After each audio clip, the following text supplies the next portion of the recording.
welcome to New Mexico Rising. My name is Dan, and you know, each and every week we're bringing you celebrities and people from all over the world and right here in New Mexico. If you want to be part of the show, all you got to do is email me. That's newmexicorising@gmail.com. Tell me about your business, big events that are going on around town, and we'll be happy to fit you in and be part of the program. This week's show, we're talking Severance. I broke protocol this morning.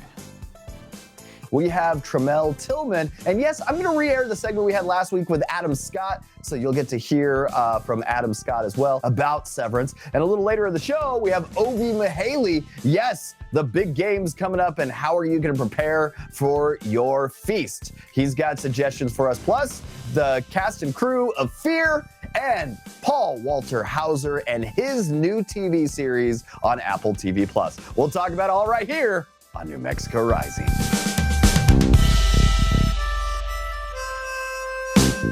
Is it ethical? Is it smart? Or how would you feel if you had the chance to shut off your brain for the 8 hours that you're at work and then go back to home and forget everything that happened at work? Well, that's what's happening in the new TV series on Apple TV Plus called Severance. And today we have Tramell Tillman here to talk a little bit about his role in that show. Because, you know, last week we had Adam Scott on the show. He talked about it a bit. But Tramell, thank you for being part of the show today. Well, thank you. Good morning. Glad to be here. All right, I gave a really bad synopsis of the show. Can you do a better one? I mean, I thought it was pretty spot on. You did good, Dan. Well, you know, the show focuses on a company called Lumen that changes the way they do business by presenting a strictly volunteer program where you could separate your work life from your personal life. So you would undergo a procedure, they put a chip in your head, and when you enter the severed floor of the Lumen building, you become your workie, or your innie, I should say. And you work there for 8 hours, and then once you leave the severed floor, the chip deactivates, and then you are your outie, if you will. So the innie never knows the life of the outie, and the outie never knows the life of the innie. That's really an interesting concept, because for some jobs that I've had in my life, I think that sounds like an absolutely awesome idea, but... I get it, because I've been there. I've had some of those jobs where I was like, can you just send someone else or just let the hours go quickly? Absolutely, and I've heard that you have been kind of excited about this new position because this is kind of the first time that you're stepping into a bigger role in television, and it's been kind of a culture shock starting to realize that you're one of the main characters in a TV show. Can you tell me about your experience, like going from, yes, Broadway and some smaller roles, but now finally landing a first-time, full-time, big job in a series? What's that like? It's totally, like, I can't even explain it. It's surreal, it's exciting, it's a dream come true. You know, pounding the pavement in New York and LA and all over the country, and then being able to come here and work with these fantastic actors, this fantastic director, Ben Stiller, and this wonderful team has been absolute blast.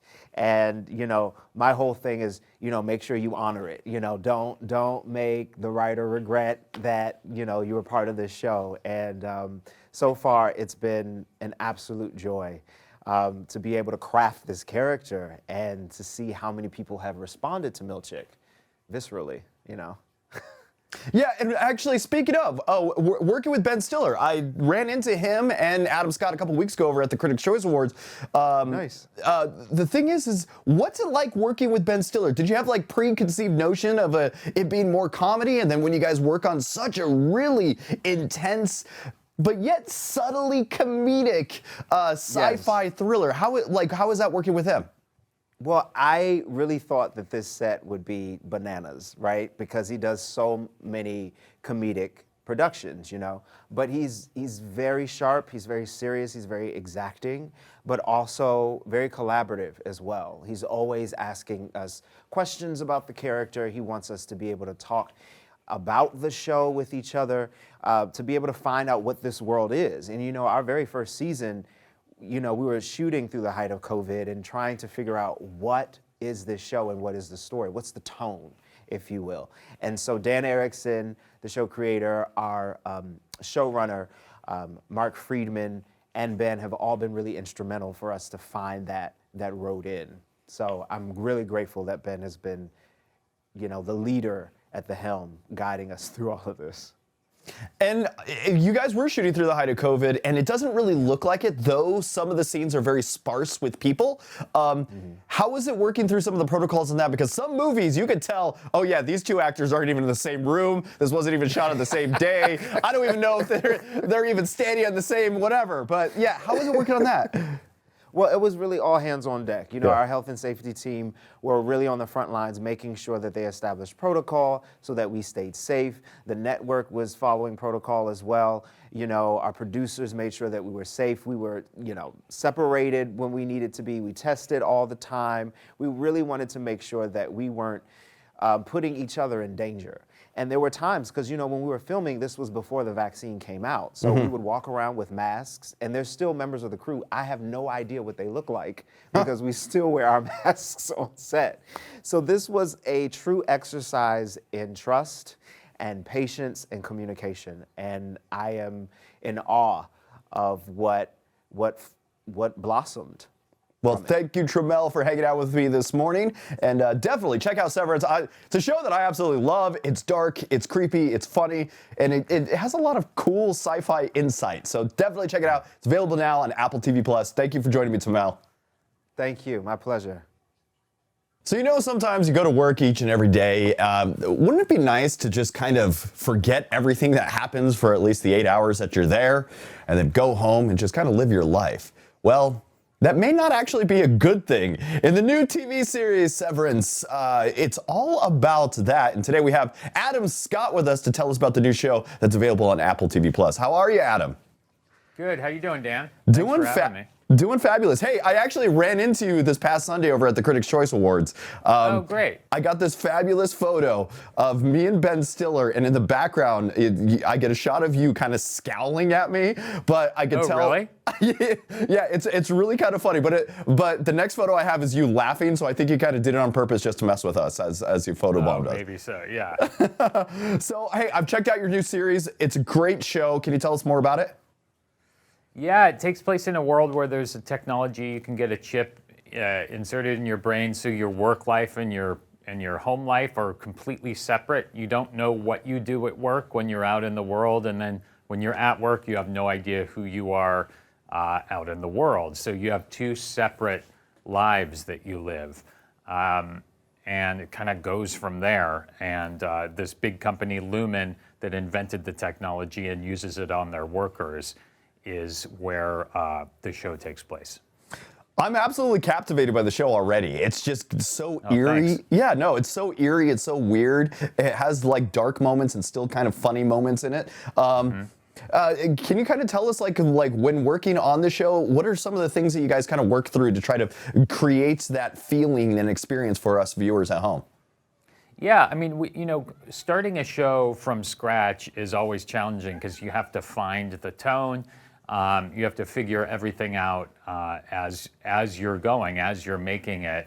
And, while we were making the show, we had no idea if it was going to work or not. And we all felt like, this is really fun and special and unique, but it's really weird. Like, is anyone going to watch this?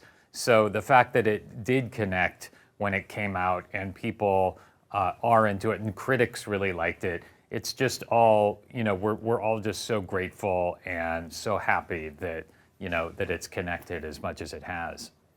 I think the reason why it's connecting is because a lot of us do go to that 9-to-5 job, and we find ourselves we find ourselves a little kind of loving moments, but hating moments. But this movie or the show really kind of shows that there are the times that you have fun with your coworkers, and it seems okay, and then it just has that awkward feeling of like, hey, yeah, it is work. We do have to do this. So it kind of reflects at home, despite being such a high sci-fi drama. Yeah, and I think also the pandemic really, pushed people to re-examine work and their relationship to it, and so I think that resonated with people as well. Yeah, the more I watch the show, the more I want to go back into my office and just be frustrated. Yeah. I don't know if that's a good thing for me, but what else do you have on the docket? What do you have that you're also working on coming up soon? Well, we have a new season of Party Down coming out on February 24th on Stars, which is great. It's been 13 years since season 2. So we're all really excited about that. So that's coming out really soon. Well, thank you very much for joining me this morning. I actually voted for you for the Critics' Choice Awards. I was kind of upset that you didn't win, but I really loved your performance in Severance. Thanks, Dan. And all of the good work that you did. So congratulations. Thanks, man. Good Appreciate work. that. You're welcome, man. All right, but we'll talk to you soon.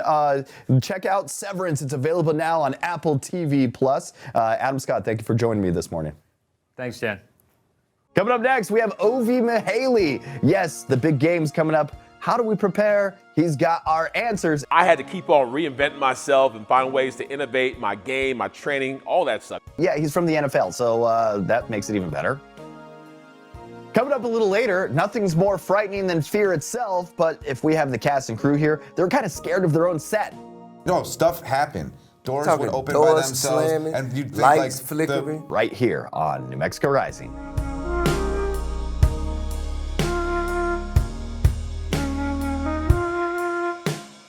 Want to throw the best party of your entire life? ABQ Golf Games will bring the arcade to you. We guarantee more high fives and thumbs up than any party you've ever thrown. Impress your puppet friends. Bring ABQ Golf Games to your next birthday, corporate party, wedding, divorce, or funeral. ABQ Golf Games is a family-run small business owned and operated by a disabled veteran. Visit abqgolfgames.com or give us a call at 505-709-8581.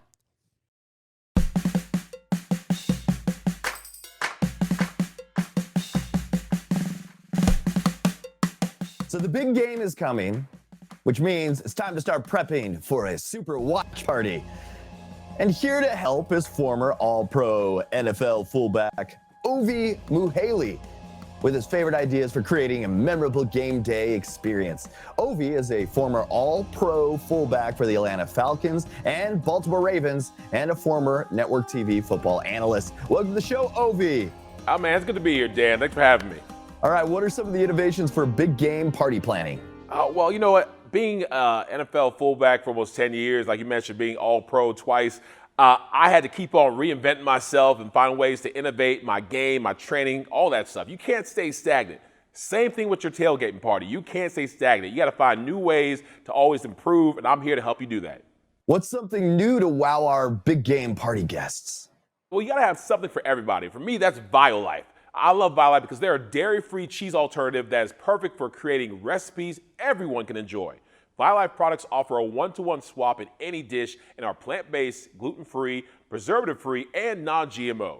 To celebrate the big game, they have created a limited edition cheese stadium complete with all the dairy-free cheeses needed to create a delicious recipe like these mouth-watering mac and cheese bites that you're absolutely going to love. All right, so what snacks should be part of every game day party?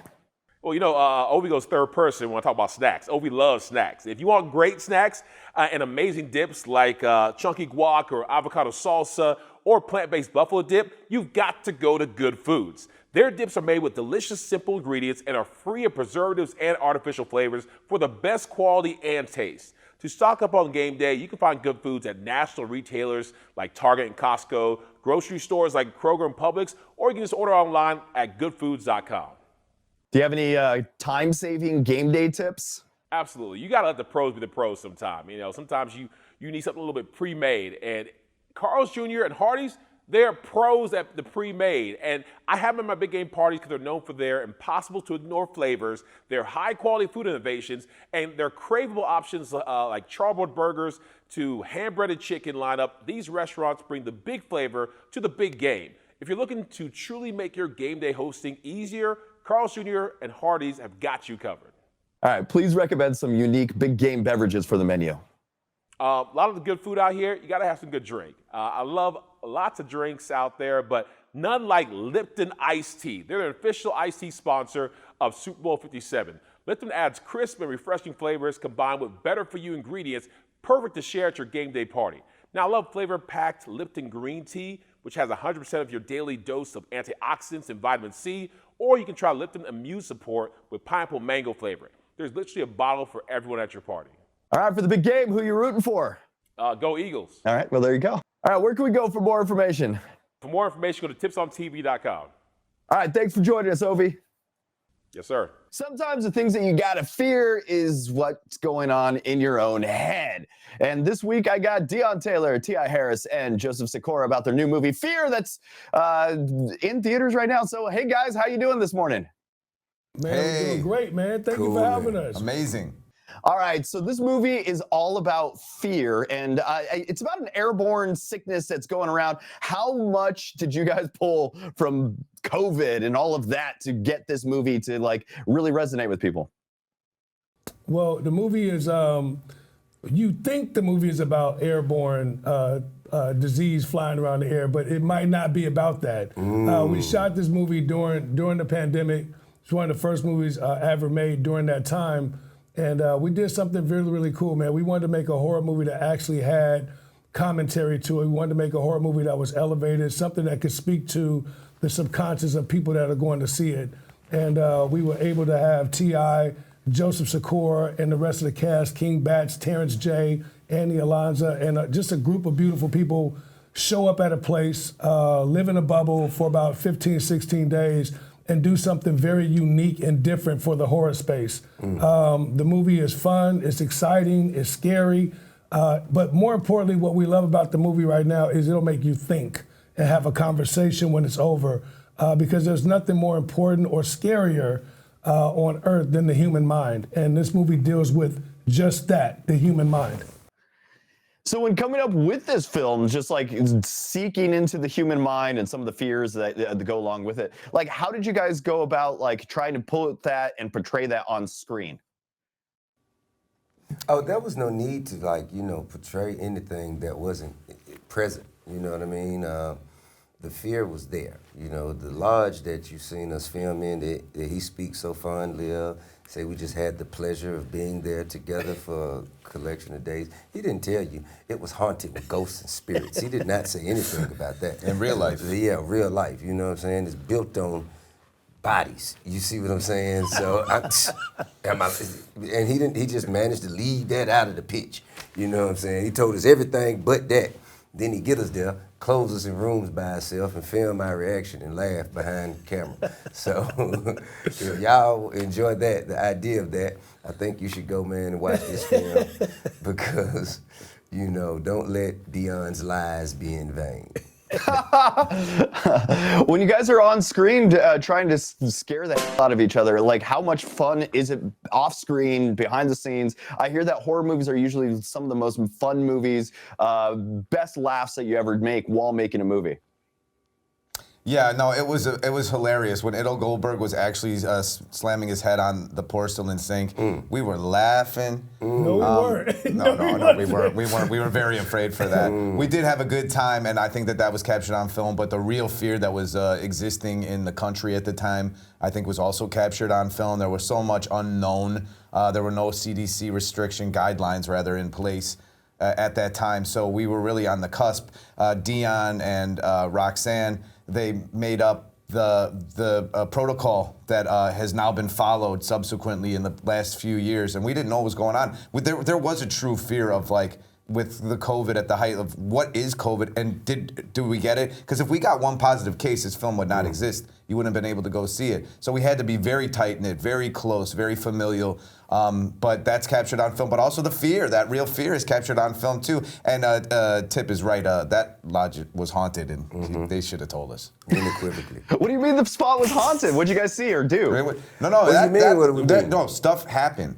Doors would open by doors themselves, slamming, and you'd think lights flickering. that they did that, that the film was. Oh, did they hook up the electricity to actually have the lights flicker or shadows go out? move? Or and they're like, no, this place is really haunted. So it's really haunted. Yeah, so the movie was shot a little bit about 10 miles away from a city called Placerville, which is nicknamed Hangtown. See what I'm saying? Which is one of the most prolific places historically where witches were actually hung at the turn of the century. They have a tree called the hanging tree where they would hang the witches. These guys, they were a little bit Doesn't nervous. this sound like important information to include? Fine, man. It was years ago. Don't this sound like some important information to years include ago. before you invite somebody to a place? We're actually not lying. This is Don't all, you this think is that true. this is what you should? They're not there anymore. You should have led with that. That's the kind of, you say that first. You know what I mean? We go into Hangtown, so you're gonna go through Hangtown. And man, he said absolutely nothing about people. But this Friday, man, only in theaters. You got to go see Only in Fear. theaters. It is a fun ride. You will have a good time. And it's a great date movie because you get to get the jumps, the scares, and a real conversation when it's over. And he just gave us enough rope to hang ourselves. He just gave. Okay. Well, thank you three for hanging out with me this morning. Go check it out. They said it. Go see it in theaters right now. It is Fear. Thank you very much, Deon Taylor, T.I. Harris, and Joseph Sikora. Hey, T.I., when's your next album? Man, I'm working on it. I think that my next album will definitely be my last album. It's called Kill the King. But until we get there, man, we got some new music coming associated with the film Fear. We did a record with myself, The Baby, Problems, Freddie Gibbs, E40, and we have a host of other musicians that have contributed music for the soundtrack for Fear. Including T.I.'s son, Damani, man. Shout out to Damani, Summer man. Walker. All right. You know what I mean? And more. All right. Well, thank you three for hanging out with me this morning. So check it out. Fear. It's in theaters. Thank you. Right now, my friends. You dig. And coming up next, Walter Hauser talks how to be a serial killer. No, not for real, like acting and stuff. So that's all right here on New Mexico Rising.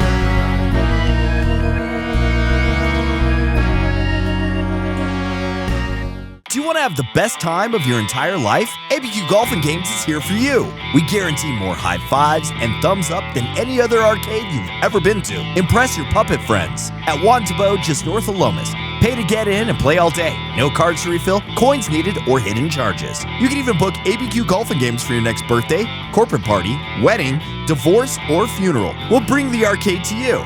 Visit ABQ Golf and Games or give us a call at 505-709-8581.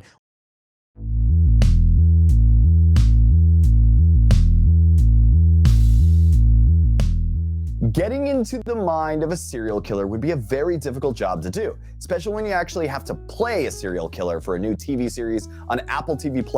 But today, we actually have actor and comedian Walter Hauser hanging out with me. Paul, how are you doing, bud? I'm doing well, Dan. How's everything on your neck of the woods? So far, it's going okay.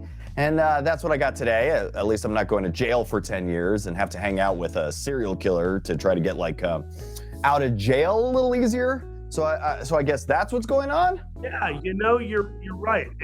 It could always be worse, right? Yeah, it's just above that. I think that's where base level of my life is just above that. So thank you for that.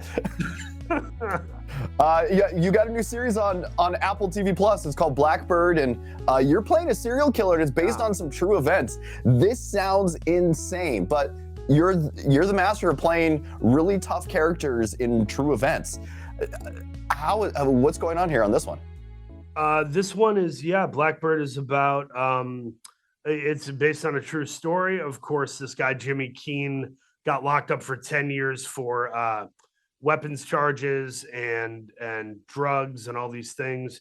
He goes away for 10 years, but he's given the opportunity to shave off the rest of his sentence and be a free man if he goes undercover in a maximum security prison to befriend a serial killer and get a forced confession out of him to keep him behind bars. It's sort of like, I liken it to, it's like The Departed meets Shawshank Redemption.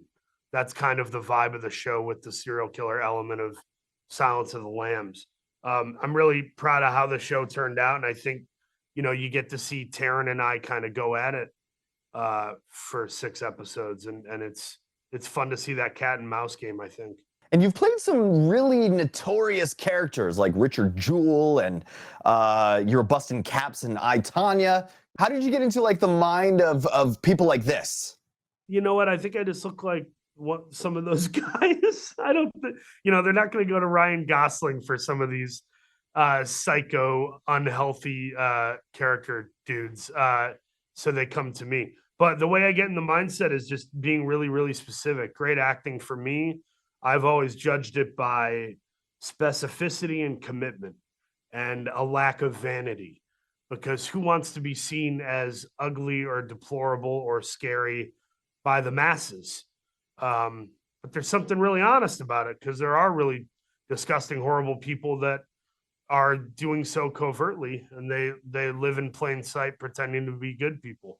So I kind of switch it and get to try to live my life as a good guy, but play these odious weirdos.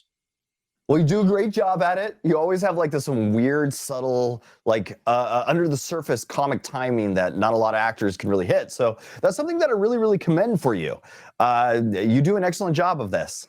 Thanks, man. A lot of my favorite actors do drama, but then they're always capable of comedic moments. Guys like Paul Giamatti and Phil Hoffman. Yeah, and for this one, you're jumping into the mind of a serial killer that has some true stories back there. How did you feel like doing that? I just approach it like I would any other role. You try to humanize the person and figure out what it is that they want, how they may have become who they became. And then you have to commit to the things that aren't, I can look at Larry Hall and say, I understand what it means to be lonely. I understand what it means to be, to feel marginalized socially. But then the things you can't relate to, like the desire to hurt young women, you just have to commit to it as if it is true. And that's sort of what acting is. It's lying, it's pretending, it's, you tell me to be a kangaroo, I don't normally hunch my back and hop around and add weight to my front belly. But if you're telling me I got to play a kangaroo, I'm going to commit to it. You know what I mean? All right, well, there you go. Commit to the bit. Paul Walter Hauser, thanks for hanging out with me this morning. Check out his new series, Blackbird. It's available to watch right now on Apple TV+. Thank you very much, bud. Oh, thank you, dude. And shout out to Albuquerque. Those are the best crews I've ever worked with. I love those guys. Well, thank you, man. Yeah, thanks, bud. I'm pretty much friends with all of them. So, yeah, they're all great people. Yeah, no, they're really great out there. Anytime I get a job offer for Albuquerque, I get excited. Cool. Whatever you're in town next, look us up. We'll definitely hang out, take you out for a drink or a beer or something. Take me out for some Tex-Mex and I'm in. That works too. Even better. I'll take you to the best places. Thanks, bud. I want to thank you for joining me on New Mexico Rising each and every week. It's such a fun ride to be along with you. If you guys want to be part of the show, all you got to do is email me at newmexicorising@gmail.com. Email's at the bottom of the page. Send me any events or talk about your business. We can hang out. Maybe not here because it's not as beautiful here. I'm in the red room, so it's dark and creepy. But beyond here, I'll come to your business. We'll hang out and we'll talk what's going on in New Mexico. So thank you for joining me. This is the What to Do's Before the News right here on KRQE Channel 13. Thanks for joining me this morning.